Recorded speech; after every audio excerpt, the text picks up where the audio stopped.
ఈరోజు దేవుని వాగ్దానముతో నేను మీ ముందుకు వచ్చాను.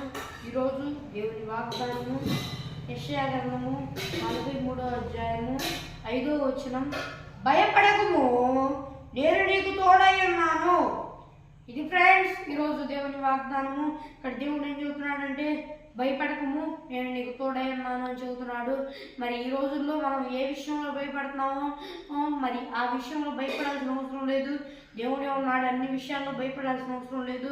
దేవుడు మనకు తోడై ఉన్నాడు. అయితే మనం ఎట్లా పడితే అలా ఉండకూడదు. ఎందుకంటే కొన్నిసార్లు మనం ఎట్లా పడితే అట్లా ఉంటే ఇబ్బంది.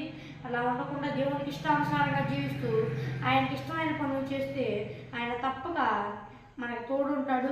ఈ వాగ్దానం మనకి మన జీవితంలో నెరవేరుతూ ఉండాలి అంటే మనం ఎల్లప్పుడూ దేవుని యొక్క భయభక్తులు కలిగి ఉంటే ఆయన మనకు తోడై ఉంటాడు. మనం భయపడాల్సిన అవసరం లేదు. ఆయన మనకు అండాకోట ఆయనే. ఆయన అన్ని విషయాల్లో సహాయం చేస్తాడు. యోసేపు జీవితంలో మరి యోసేపుకి దేవుడు తోడై ఉన్నాడు.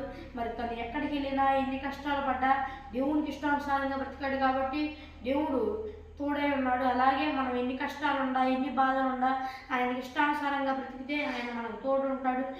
ఏ ఇబ్బంది ఉండదు. ఆయనే మనకన్నా కోట రక్ష. మనం భయపడాల్సిన అవసరం లేదు. మరి చిన్న ప్రార్థన చేసుకుందాం. ప్రభువా యేసయ్యా దేవా, నాయనా ఈ వాగ్దానం ద్వారా నేనున్నాను, భయపడాల్సిన అవసరం లేదు.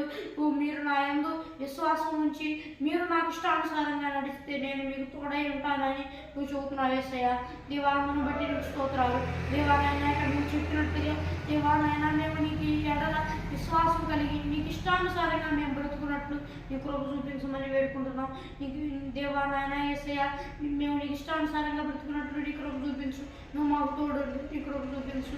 దేవా నాయనా ఈ వీడియో చూస్తున్నా వారిలో ఎవరైనా రక్షణలోకి రాకపోతే, నేను నమ్ముకోకపోతే నమ్ముకున్నట్లు నీ కృప చూపించమని యేసుక్రీస్తున్నాము రెడీ వేడుకుంటున్నాము మా ప్రియ పరలోక మా తండ్రి. ఆమేన్. ఈ ఫ్రెండ్స్ ఈరోజు దేవుని వాగ్దానం చాలామంది చూస్తున్నారు, లైక్ చేయట్లేదు, సబ్స్క్రైబ్ చేయట్లేదు. మరి సబ్స్క్రైబ్ చేసుకోండి, లైక్ చేయండి. మరి ఎంతో ప్రయాసతో చేస్తున్నాం ఈ పరిచర్య. మరి అందరూ లైక్ చేయండి, షేర్ చేయండి. ఈ పరిచర్య ఆపాలని సాతాను ఎన్నో ఆటంకాలు పెడుతున్నాడు. అయినా కూడా మేము ఈ పరిచర్యలో ఎంతో కష్టపడి చేస్తున్నాం. కాబట్టి మీరు సబ్స్క్రైబ్ చేసుకోండి, ఈ వీడియో లైక్ చేయండి. మరి ఒక దేవుని వాగ్దానంతో మళ్ళీ కలుద్దాం. అంతవరకు దేవుని కృపా ఆశీస్సులు మనందరికీ తోడైన నడిపించును గాక. ఆమేన్.